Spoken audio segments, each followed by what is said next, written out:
empresas internacionales vengan a invertir en nuestro país, porque argumentan falta de certeza jurídica, ¿verdad? Porque a veces también las leyes no se aplican parejo para todos, ¿verdad? Y así muchos vicios que hay, ¿verdad? Entonces, eso provoca que el país a veces no sea un país seguro.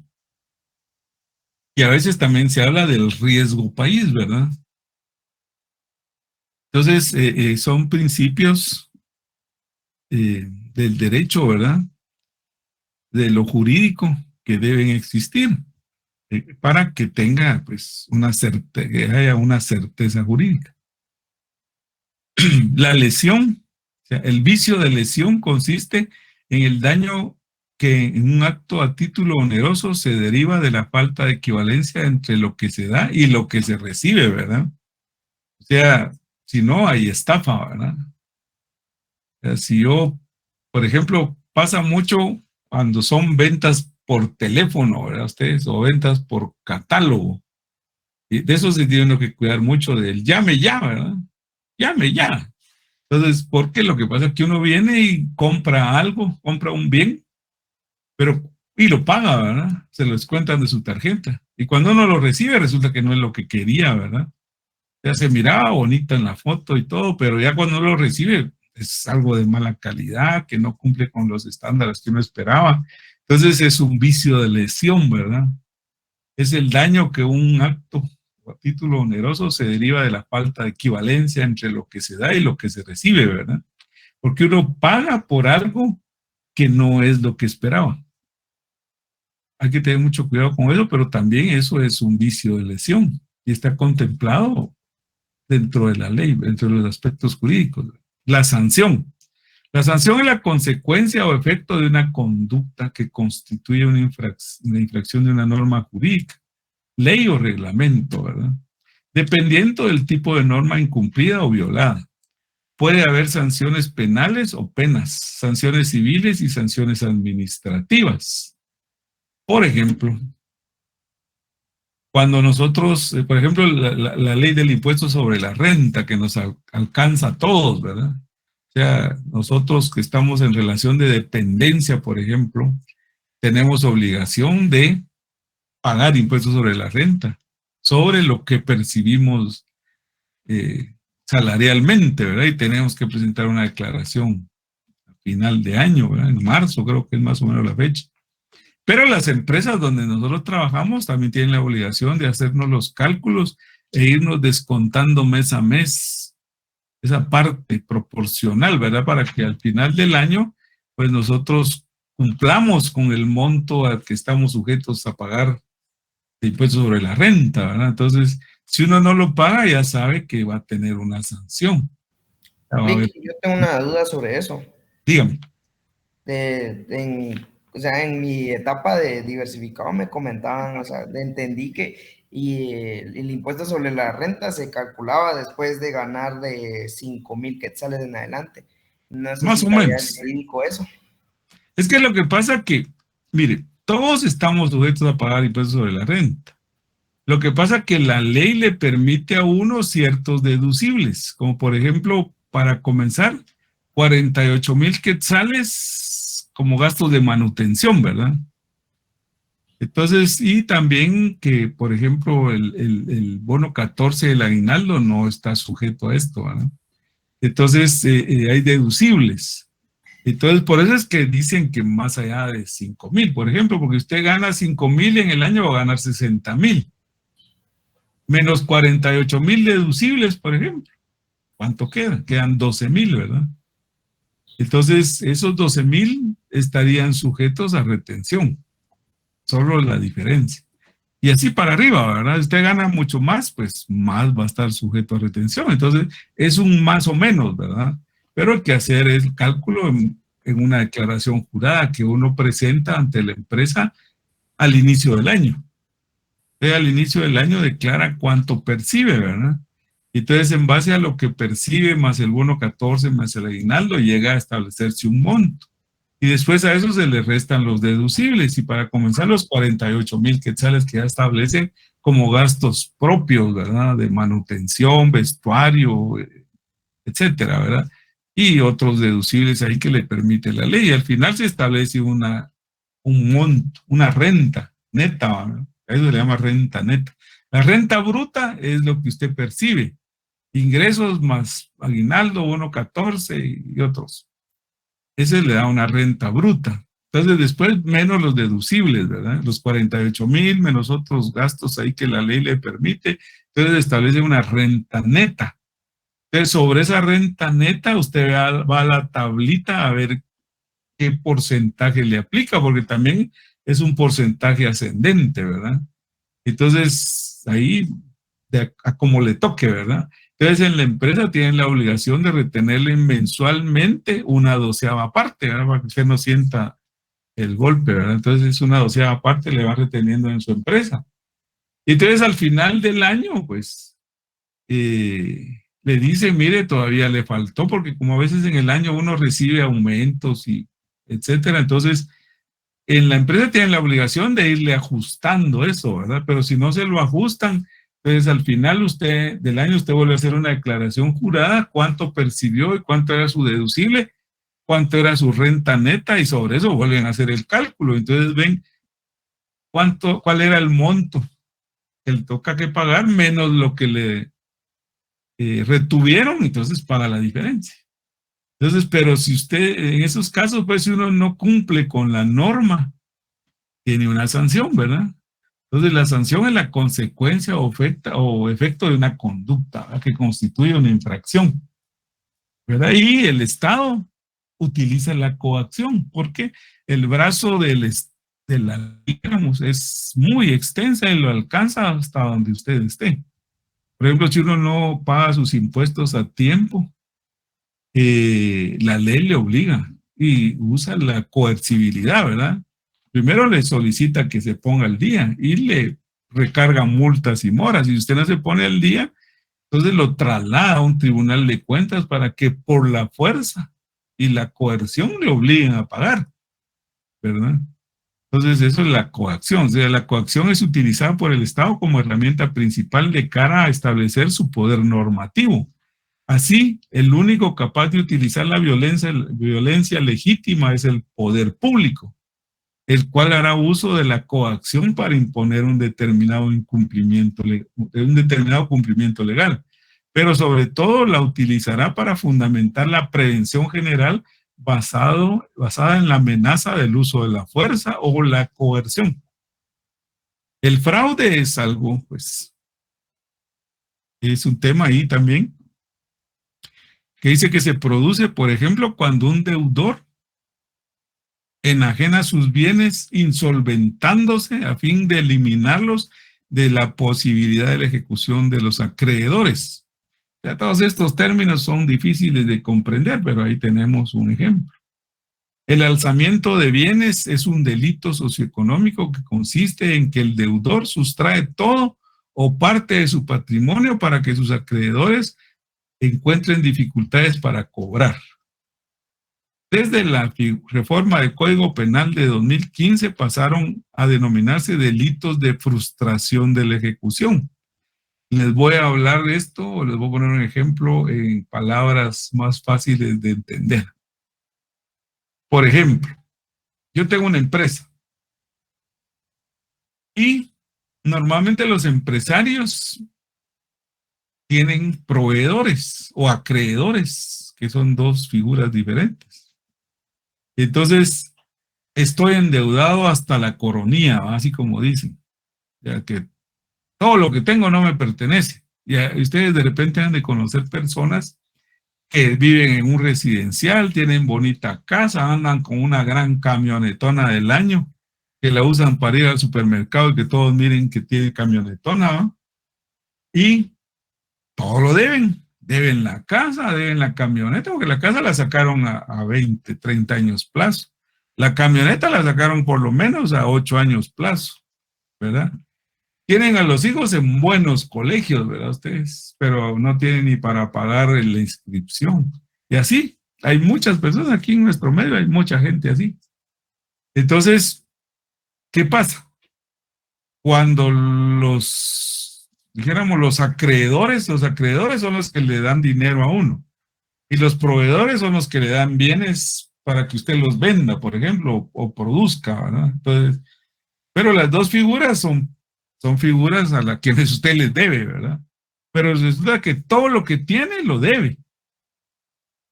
Y bueno, y lo poco que tiene que le pertenece, para que no se lo embarguen, cuando usted ve que viene encima esa oleada, ¿verdad?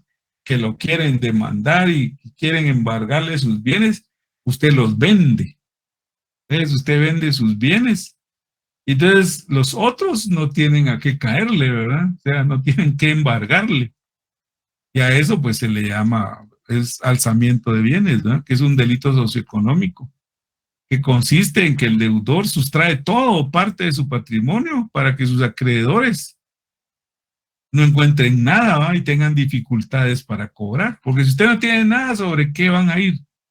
No tiene nada. Usted no tiene cuentas en el banco, usted no tiene casa, usted no tiene carro, porque todo está a nombre de otros, ¿verdad? Usted no tiene nada.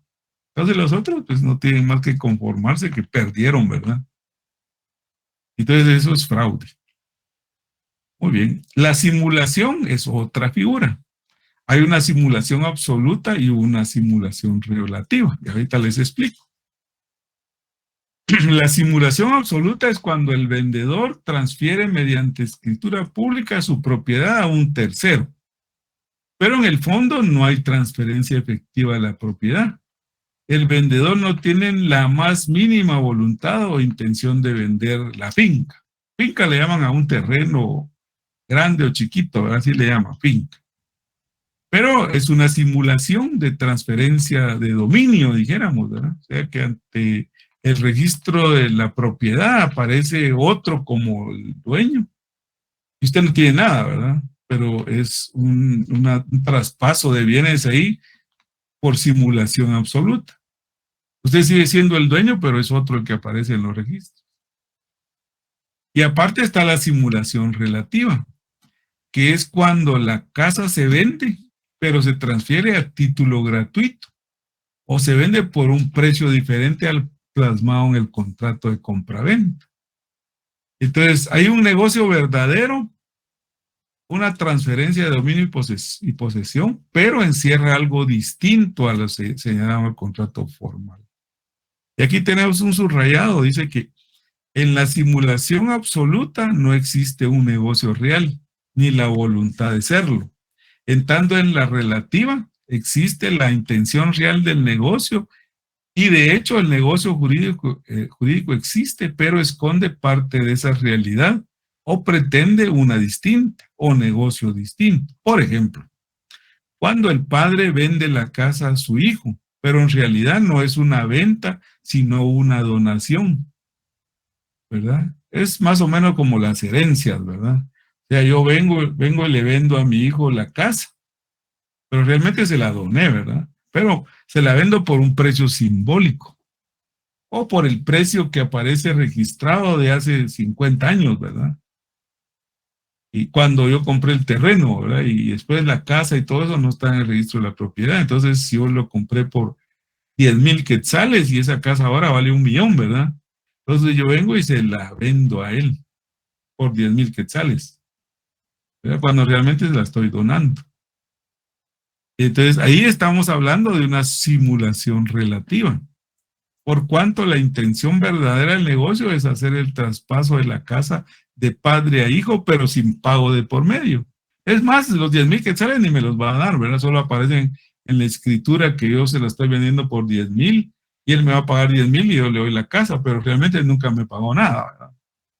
Entonces, de manera que esa venta ante terceros está ocultando una donación. Si el traspaso de la casa se hace sin que la posesión pase al hijo, es una simulación absoluta, porque el padre sigue siendo el dueño verdadero de la casa, solo que el hijo es el titular, ¿verdad? Entonces, mira, vamos a pasar la casa a tu nombre, pero yo sigo siendo el dueño. ¿Verdad? Vos vas a ser que vas a aparecer ahí en el registro de la propiedad como dueño, pero realmente yo soy el dueño. Esa es una simulación absoluta. Muy bien, entonces llegamos aquí al final de esta etapa. Esta tercera parte, la interpretación de la ley, la vamos a ir dejando para el otro domingo porque ya no nos da tiempo, ya son las 10:10. Entonces, preparen ustedes, preparen a leer esto, pues, y para el otro domingo ya ustedes avanzaron un poquito con el tema de la interpretación de la ley. Ahí en su agenda lo pueden ver. En el programa del curso está ahí en Classroom, vean el programa del curso y comiencen a avanzar con las lecturas. Yo aquí ya tenía ese material preparado, pues, pero ya no nos da tiempo. Entonces lo dejamos todo esto para el otro domingo. Entonces el otro domingo sí vamos a preocuparnos en avanzar con todo esto, porque solo tenemos 3 domingos previo al siguiente examen parcial. Entonces, tenemos 5 minutos para comentarios, dudas, preguntas, etcétera, etcétera. El espacio es de ustedes. Yo, Lick, con lo que le había comentado anteriormente, es que le comento así rápido. Para la empresa que yo laboro, pues yo gano menos de 5,000 quetzales mensuales. Claro. Entonces, ellos me están descontando ISR mensualmente. Y digamos, en esa empresa, cuando son operarios y hacen horas extras, yo tengo entendido que las horas extras no pagan impuestos, ¿verdad? Bien, todo paga. Cualquier ingreso que usted tenga está sujeto a pago de impuestos. Sí, porque viendo las boletas de salario de algunos, sí se les eleva mucho el pago de ICSI y algunos de ISR también. Por eso mismo, por horas extras. Entonces Sí, me claro. generaba la duda. Lo que pasa es que las empresas hacen cierta simulación en el pago. Lo registran a los empleados con el salario mínimo y el resto se lo pagan como la bonificación de ley. Entonces, la bonificación de ley no está sujeta a pago de ICS y de otras cosas, ¿verdad? Pero sí está sujeta a pago de impuestos, ¿verdad? Entonces, la única manera que usted esté exento de pago de impuestos es que no se lo coloquen en planilla, ¿verdad?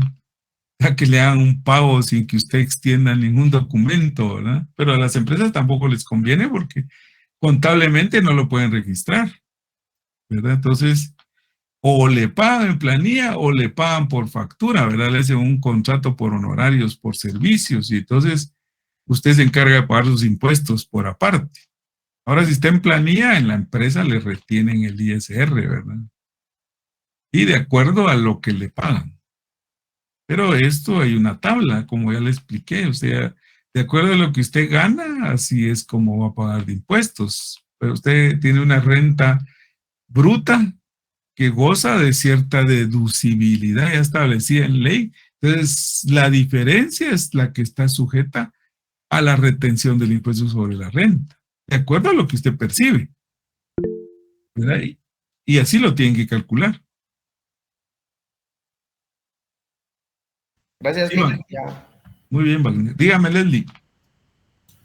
Licenciado, al menos en lo personal a mí me parece como un poco injusto eso, como comentaba el compañero Wagner, porque también podríamos aplicar, al menos yo pienso, y el ISR, ¿en qué me beneficia a mí? En nada, ¿verdad? Sino Bien, por bien, nuestros bien. impuestos. ¿Qué manda? Es por pago de nuestros impuestos. Sí, sí. Bien, ¿qué le beneficia? Ahora, el IS. No, pero dígame usted no sabe en qué le beneficia el ISR. En las carreteras. O sea, Y, por ejemplo, usted en la universidad, ¿cuánto paga mensual? en la universidad sí no. Vaya, lo que pasa es que los impuestos sirven para pagar todos los servicios que recibimos y que no pagamos. Por ejemplo, nosotros gozamos del privilegio de estar en la Universidad de San Carlos. ¿Cuánto le costaría a usted estar en una universidad privada? Sí, eso sí, sí es que Vaya. emitiera una universidad privada. Y eso proviene del pago de los impuestos. O sea, los impuestos uno siempre los considera injustos, pero realmente sirven para que el gobierno tenga cómo invertir en la población. Invierte en educación, invierte en salud, invierte en infraestructura, invierte un sinnúmero de servicios que uno goza que ni se da cuenta.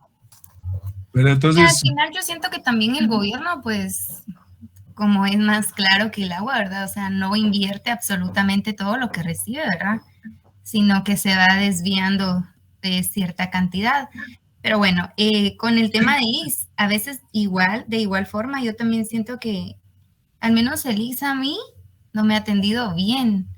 Entonces, el IS es una institución de que si uno deja de pagar alguna cuota, pues cuando uno sí realmente tiene alguna emergencia o algo, necesitan el papeleo o necesitan las cuotas diarias, ¿verdad? En el caso de la maternidad del personal, no les pagan el tiempo de maternidad si no tienen al día algún pago. Entonces también yo una vez asistí al dentista y me fue súper mal al punto de que me rebanaron casi que toda la lengua, no pude comer por varios tiempos.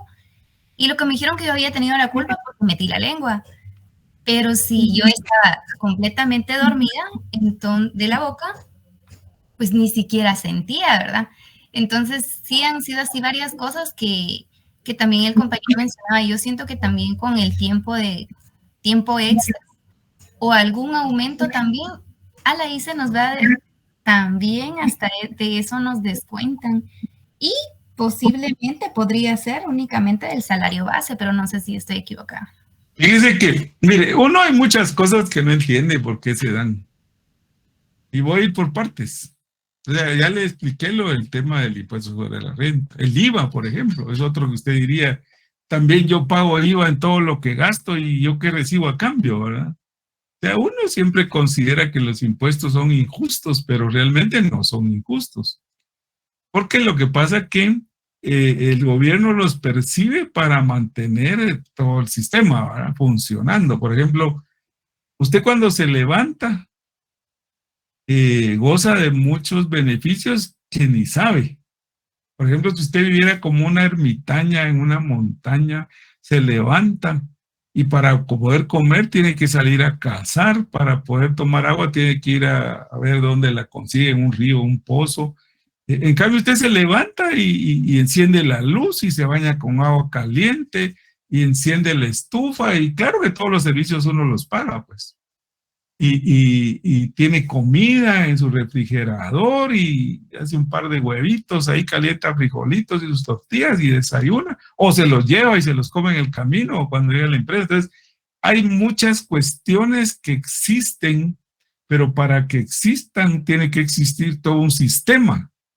Y en ese sistema en que nosotros estamos, pues algo tiene uno que pagar, ¿verdad? Porque simplemente cuando uno nace, si usted, por ejemplo, cuando uno nace o cuando tiene un bebé, por ejemplo, usted no tiene dinero para pagar lo privado, pues va a acudir a un centro asistencial público. ¿Quién lo paga? Pues el gobierno no lo paga. O sea, se paga de los impuestos que uno paga. El IVA, el impuesto sobre la renta y otro sinnúmero de impuestos. Es como, por ejemplo, cuando uno dice, yo vivo en el municipio tal, pero ahí todos se lo roban y no hacen nada, y dónde se va lo que reciben, y resulta que ni siquiera el boleto de ornato compra usted en su municipio, que dijéramos sería la única contribución que hace, ¿verdad? Pero está criticando uno, porque no es muy dado a criticar, pero no se pone a ver lo que hay detrás. Por ejemplo, el IX. Todo el mundo habla del IX. Pero usted porque está joven. Pero además el IX es un seguro social y usted contrata un seguro, por ejemplo, usted contrata un seguro de vehículo y usted paga sus primas y si usted no tiene accidentes, ese dinero usted lo paga y se pierde. Pero si usted tiene un accidente es cuando uno ve realmente el valor del seguro, ¿verdad? Y así es el IX. Uno cuando está joven no ve el valor del seguro, ¿verdad? Y entonces, si uno dice, yo ni voy al IX, y si voy, ¿cómo cuesta que me atiendan? Y me atienden mal, y no sé qué, hay un montón de cosas, ¿verdad? De que hay, en todos lados hay. También en la empresa donde usted trabaja, habrán unos que están satisfechos con lo que ahí prestan y los otros que no, ¿verdad? Pero igual como uno, ¿verdad? Algunos que están contentos con uno, bueno, no es monedita de oro para caerle bien a todos, pues, pero realmente el valor del X uno lo ve cuando llega a edad de jubilarse o cuando realmente sufre un percance. Por ejemplo, usted necesita una operación de urgencia, una apendicitis o problemas de corazón, o usted, por ejemplo, si usted tiene una apendicitis de emergencia, la llevan al ICSS y la internan y le quitan el apéndice, pues, y la operan, y no le niegan el servicio. Y aparte que le prestan el servicio, le van a pagar por la suspensión. Eso sí que como es un seguro, tiene ciertas condicionantes, pues, porque eso no es del Estado, eso es de la iniciativa privada, en donde los patronos pagan el 12.85 y uno paga el 4.87. Realmente lo que uno paga es mínimo. Multiplico 4.87 por el salario mínimo, son como 120, 130 quetzales al mes. Eso es lo que usted paga, dijéramos, por el servicio que el ICSS le presta. Pero dejemos por un lado el servicio inmediato. El servicio a futuro es el que más cuenta. Por ejemplo, cuando usted llega a la mayoría de edad de jubilarse, llega a los 60 años, usted tiene derecho a que el ICSS le pase una pensión por vejez y se la va a pasar por el resto de su vida. Entonces, si usted estuvo pagando sus cuotas, por ejemplo, y le va a pagar en función de lo que pagó usted, y tiene que haber cumplido con 20 años de pago, 240 cuotas. Entonces usted va a percibir esos beneficios del ICSS. Y si usted, por ejemplo, necesita atención de maternidad, en el ICSS la van a atender. Y van a atender a su hijo hasta 5 años. Y le van a dar sus medicinas y le van a pagar sus prestaciones por la suspensión, etcétera, etcétera, etcétera. O sea que a veces uno es de corto plazo. O sea, uno solo ve las cosas de corto plazo, pero no ve las cosas de largo plazo. O sea, yo no estoy defendiendo al ICSS. Lo único que sé es que es un seguro. Entonces uno paga por un seguro. Si usted no paga la prima en un seguro, no tiene derecho a que le presten el servicio. O sea, eso no es un servicio que el gobierno presta, sino que es un servicio que usted paga y su patrono. El patrono paga más que usted. Pero al final es un seguro, en donde mes a mes se tiene que pagar la prima. Entonces, si la prima no se paga, usted no tiene derecho al servicio, porque es un seguro. Pero yo le hablo en términos generales, pues, no subjetivos, porque no puedo ser subjetivo en este tema, no tengo que ser objetivo, ¿verdad? Yo no soy abogado, yo soy contador público y auditor, pues, pero la vida me ha enseñado, ya con los años que tengo, yo he vivido suficiente como para poderle explicar a usted algunas cosas, ¿verdad? Entonces, yo estoy de acuerdo, no estoy de acuerdo con el ICSS, sí sé que es algo que sirve. De hecho, por ejemplo, yo cuando cumplí mis 60 años de edad, hice mis trámites y me pasan una pensión mensual, pues. Yo puedo no trabajar y me paga el ICSS. Yo puedo vivir hasta que me muera recibiendo esa pensión del ICSS. Si yo no hubiera pagado, yo pasé muchos años que no hacía uso del ICSS. Me caía mal ir a hacer esas colas y todo, pero ahora voy al ICSS y aunque madrugue, aunque no sé qué, lo hago porque voy a recibir los tratamientos que yo necesito, ¿verdad? Y sin tener que pagar un centavo, ¿verdad? Entonces, cuando uno está en edad productiva, pues le cae mal ir a perder tiempo, ¿verdad? Yo no quisiera que lo atendieran como rey, pero ¿en dónde lo atienden bien a uno con 150 quetzales al mes? Si solo un especialista le cobra a uno 350 por consulta y ni le da medicina. En cambio, en el ICSS, de acuerdo a su padecimiento, lo atiende enfermedad común y especialidades, etcétera, etcétera, etcétera, por los 150 quetzales que uno paga al mes y le da sus medicinas. Y si necesita suspensión, también le paga la suspensión.